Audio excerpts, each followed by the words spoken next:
So I just watched the Abu Dhabi Grand Prix, and with that, that means I've watched all 22 races of the 2023 F1 season. And to be honest, I found the race broadly summed up the kind of energy that we got from 2023 as a season. Not just because Verstappen won, his 15th win of the season, and became the first driver in F1 history to surpass 1,000 laps led in a single season.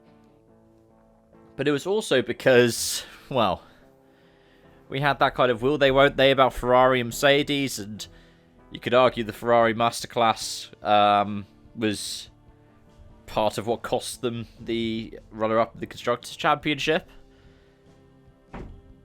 But also, I mean, it just didn't feel like there was much going on. Much like in Vegas, a penalty decided one of the positions somewhere in the point-blank positions, with Sergio Perez dropping down from 2nd to 4th.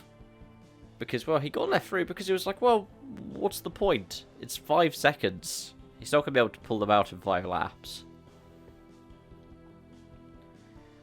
As for the standings, well, you do feel a bit sorry for Lando Norris. But it's interesting to see that 4th was tied between Alonso and Leclerc, and that Lewis was able to, finish 9th and still have that much clear either side of him in 3rd place. But, yeah, I think the main thing is Abu Dhabi, with the circuit changes that we first got in 2021, suits these cars a lot better now. And for me, something that's a similar theme in Las Vegas. You see, Abu Dhabi originally arrived on the scene around the time that Singapore did. And you could argue that those are tracks that suited those cars of those times. Don't really suit the bigger cars that we have now, not necessarily the kind of ground effect aerodynamics either, but when it was more, well, they were more developed, then immediately less developed in 09, aerodynamics in the smaller cars, those late V8s, it kind of made sense. It was a good track for those, and those mishmash sections with the left, right, left chicanes. They were endemic at the time, but also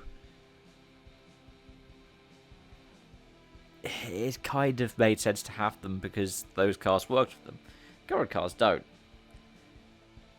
But they do work with what we've got in the circuits now, in terms of Vegas and the current Abu Dhabi.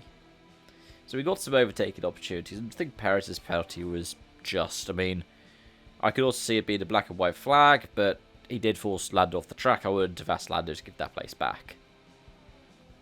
Especially once we saw, parts flying off the McLaren. It's like, yep, he damaged that guy's car. The penalty is somewhat justified. But yeah, it's a shame to say that we don't get the same kind of action out of some other more staple tracks within the F1 circus now. But that is the truth, and as these sports evolve, the tracks need to evolve with them or get left behind. And I would argue the Yas Marina is generally one of the better ones from the modern era because it does work with these cars. I mean, it's not, my favourite. I think my favourite one, in terms of one that works for pretty much any era, would be something like Interlagos.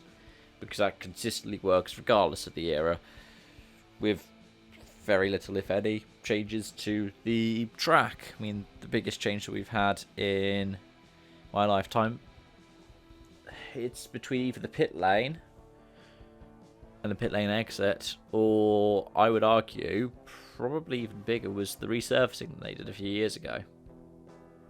Anyways, as always, let me know your thoughts in the comment section down below. It's great that I've been able to get all these done because I want to be able to do a proper kind of review of the season, and it now means I really can. Thanks for watching, folks. I hope to see you around. Bye for now.